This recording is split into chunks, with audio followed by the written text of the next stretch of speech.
¿Cómo intensificar el tratamiento antidiabético según el perfil de mi paciente? Ante todo, quiero resaltar que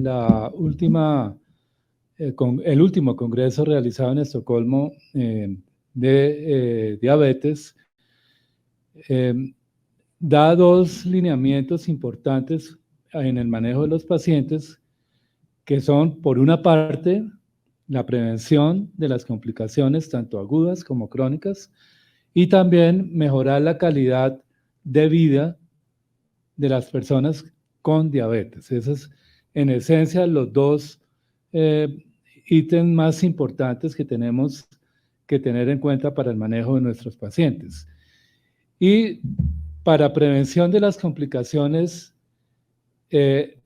se describe primero que debe haber un manejo en el peso del paciente adecuado, un control glucémico adecuado, controlar los factores de riesgo que tenga el paciente en un momento determinado, y si esos factores ya también han hecho algún daño en los órganos blancos, entonces la protección de estos órganos, especialmente hablando de riñón y hablando de corazón.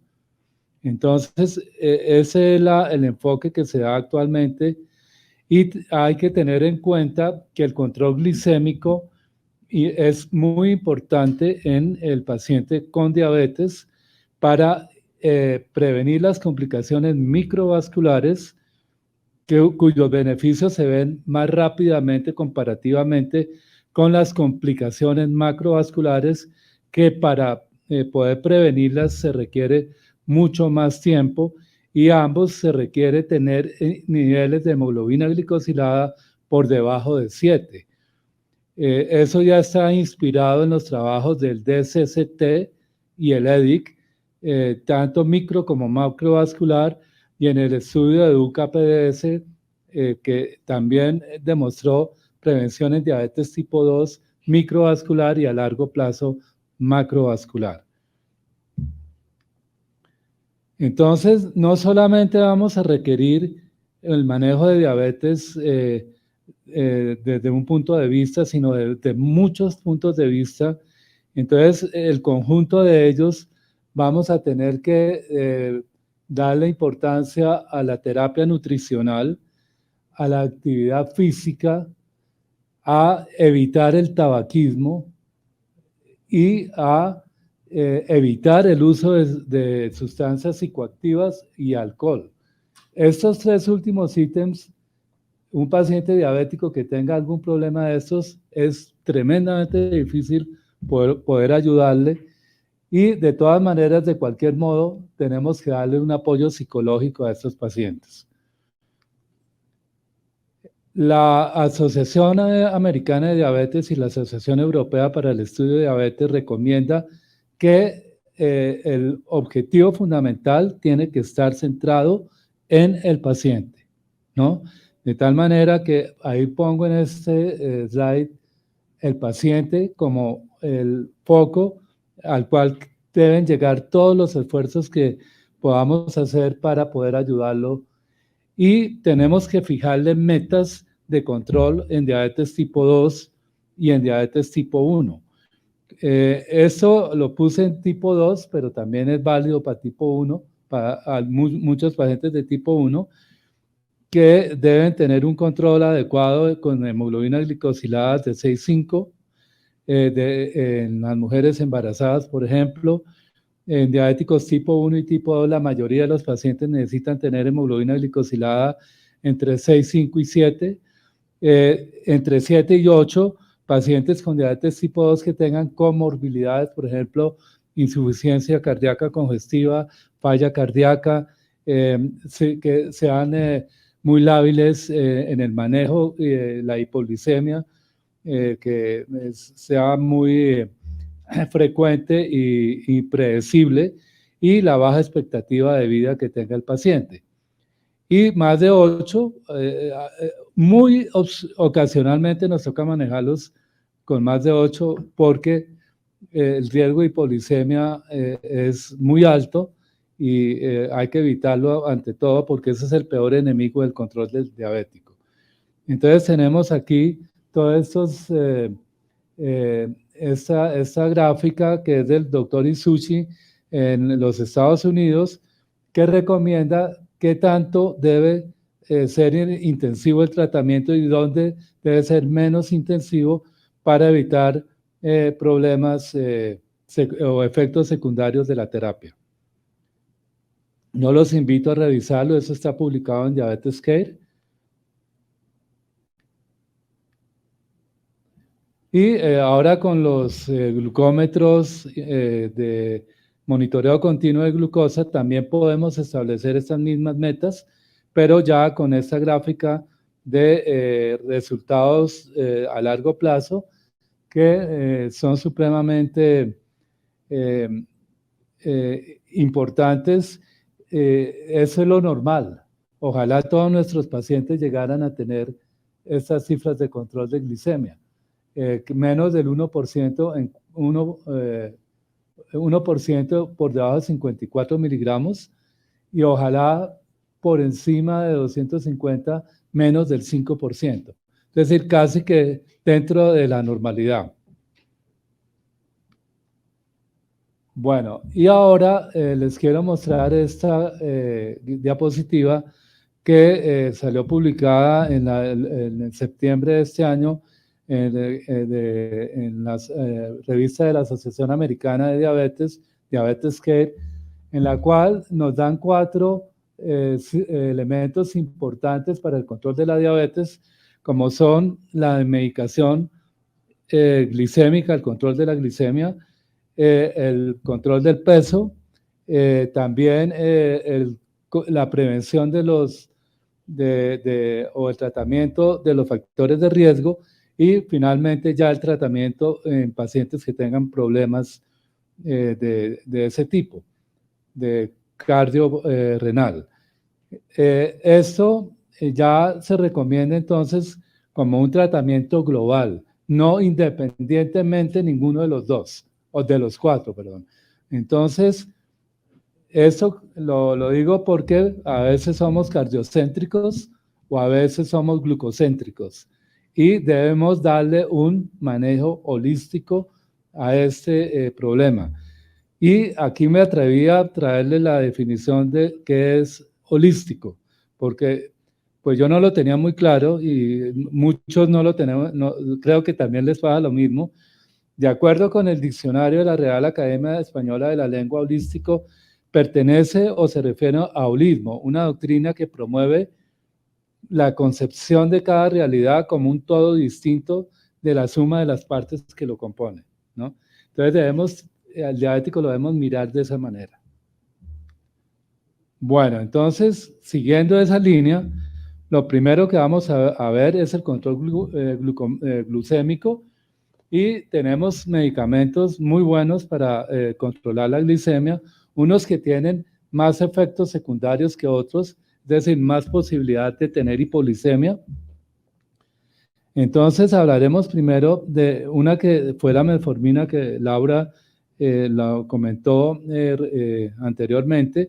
Es una medicación muy buena que baja hasta el 1% de los niveles de hemoglobina glicosilada y que se recomienda que sea combinada generalmente. Ya la metformina sola es excepcionalmente raro tener que darla sola. Entonces, si la vamos a dar, es una medicación combinada y todavía puede servir en primera línea, pero ya no para todos los pacientes, sino para algunos pacientes específicos que sepamos que no tienen los beneficios de la metformina de otros antidiabéticos orales. Es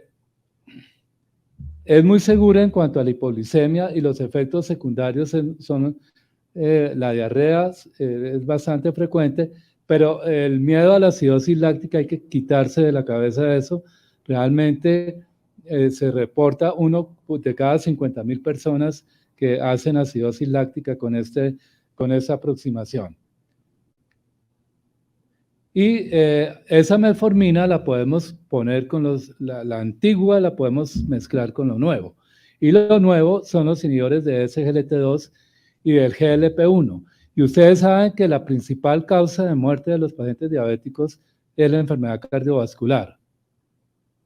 ¿Eso dice 10 ahí? Bueno. Entonces, eso lo tenemos que tener en cuenta para que... ay,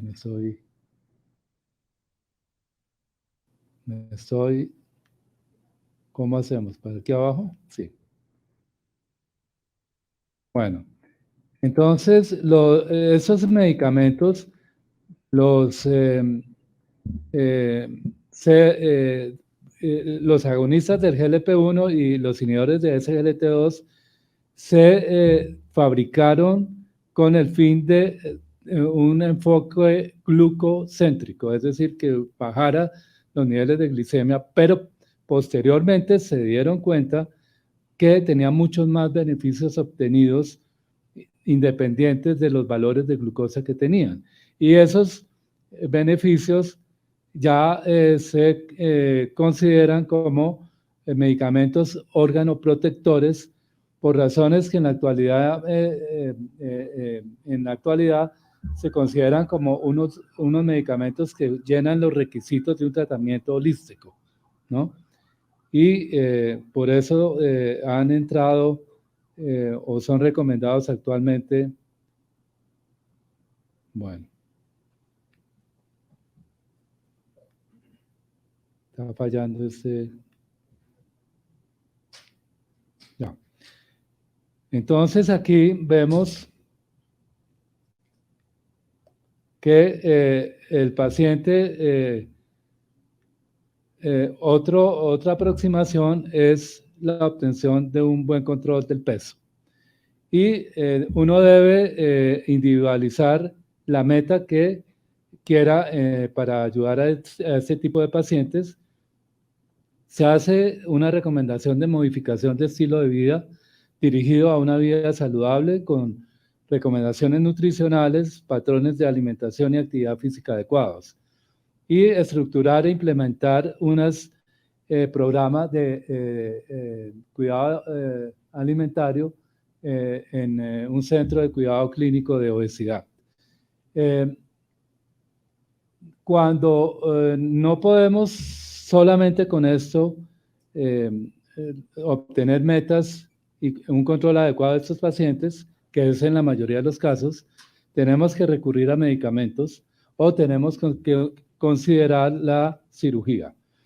Y la reducción de peso va dirigida hacia principalmente conseguir una estrategia para mejorar los niveles de glucosa en sangre. Se recomienda por lo menos que bajar el 5 al 15% del peso corporal, y si se baja más del 15%, muchas veces vamos a tener la posibilidad de que esa diabetes de ese paciente pueda remitir, ¿no? De hecho, hemos tenido muchos pacientes que han tenido ese comportamiento. Y hay que entender que ese paciente se puede beneficiar desde todo punto de vista bajando de peso desde el punto de vista cardiometabólico y mejorar su calidad de vida. La calidad de vida del paciente obeso está muy limitada. Debemos obtener y mantener la pérdida de peso de manera individualizada. Entonces, para eso, tratar de colocar al paciente en estilos de vida saludable con terapia farmacológica que va desde muy alta con medicamentos como el tercipatide y semaglutide versus una alta que es el dulaglutide y la liraglutida, y otra que es muy intermedia o baja más bien, que es, por ejemplo, otros análogos del GLP-1 e inhibidores de SGLT2. Y neutros totalmente los inhibidores de EPP4. Los pacientes se les recomienda que bajen 40, en el caso de que sean obesos, se les recomienda índice de masa corporal, la cirugía bariátrica mayor de 40, y si tiene comorbilidades, se le recomienda que pueda ser operado entre 39.9 y 35. No está pasando el control.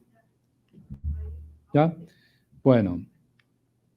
Ahora, los factores de riesgo hay que tenerlos en cuenta. Mayor de 55 años, la obesidad, sobre todo abdominal y sarcopenia asociada, la hipertensión, el tabaquismo, la dislipidemia y la albuminuria. Esto se ha hecho enfoques con algunos estudios que controlan todos estos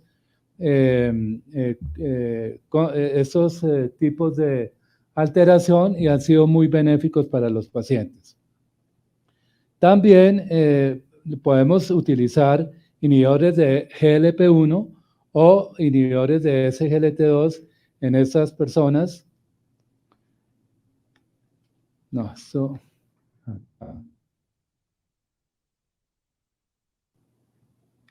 ¿Cómo hacemos?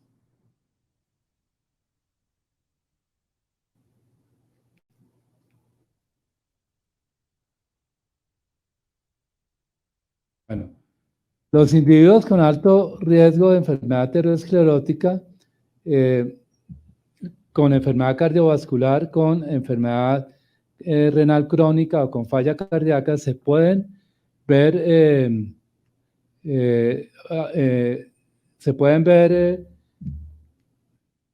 beneficiados de agonistas del GLP-1 o inhibidores de SGLT2, ¿no? Aquí vemos, por ejemplo, los hallazgos en el mes de los trabajos con empaglifosina, canaglifosina y dapaglifosina, que dan todos una disminución del MACE muy significativa.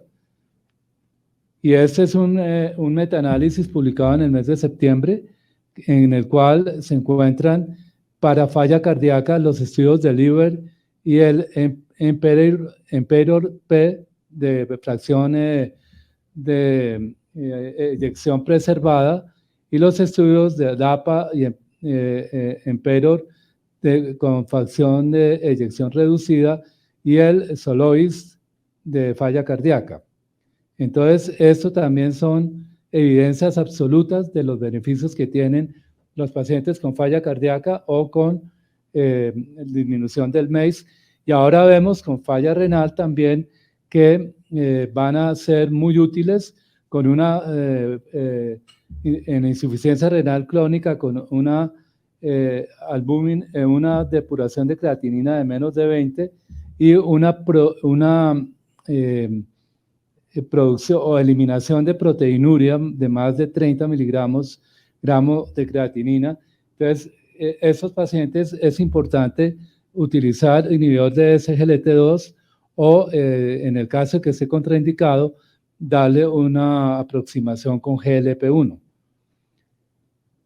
Bueno, los pacientes que incluso el GLP-1 se ha visto que puede ser útil en falla renal crónica y hay protocolos que recomiendan el uso de los dos, inhibidor de SGLT2 e incluso análogo del GLP-1. Bueno, esos son los metaanálisis de desenlaces renales en prevención de desarrollo de microalbuminuria, de macroalbuminuria. Entonces es importante, simplemente para tenerlos en cuenta y leerlos con tiempo, los SGLT2 tienen efectos benéficos en estos dos tipos de pacientes. Ahora, los análogos del GIP, eso se desarrolló durante una prueba de concepto, combinación del estímulo de agonistas del receptor del GIP con GLP-1 aumenta la eficacia de la acción de la insulina. Son sensibilizantes a la insulina. El tejido adiposo se sensibiliza a la insulina con este tipo de medicamentos y es la primera descrita después de las tiazolidinedionas que bajan la sensibilidad a la insulina sin ser explicada por pérdida de peso. Y tiene un efecto insulinotrópico de por sí. Entonces, este terzipatide es una medicación supremamente interesante porque baja los niveles de hemoglobina glicosilada significativamente, por lo menos menos 2%. El peso lo puede bajar hasta 10 kilos aproximadamente en estos estudios SURPACE, mezclados incluso o comparados con el semaglutide, tiene un poquito de mayor eficacia, o con la insulina Largina, o con la insulina de Gludec, o con otro tipo de insulinas o antidiabéticos orales. Entonces, esto ya está mostrando un beneficio muy grande. Todos estos artículos han sido publicados este año y también fueron muy tenidos en cuenta en el Congreso de Diabetes, el Congreso Europeo realizado en septiembre. También se hicieron algunos estudios con dulaglutide a dosis de mayores, y se vio que el efecto del dulaglutide al subir más la cantidad de medicamento a 3 y 4.5 miligramos, baja más el peso, mejora el control de la hemoglobina glicosilada y muchos más pacientes llegan a metas. Bien, y por último, la actualización que no ha salido todavía en Colombia, pero que ya salió en los Estados Unidos, es el semaglutide oral, que se llama Riversus, que también tiene unos efectos muy importantes en la disminución de peso, de mejoría en los niveles de hemoglobina glicosilada y de mayor cantidad de personas con metas de hemoglobina por debajo de 7. Y esa es una arma terapéutica que probablemente la vamos a tener el año entrante en Colombia. Bueno, y finalmente, gracias por la atención. Esto es una foto de algo que encontré ayer, muy bonito, que no tenía ni idea que existía, en el departamento de Guainía. Se llaman los cerros de Mabecura y son unas formaciones geológicas de piedras grandes y que tienen millones de años probablemente en su desarrollo. Gracias.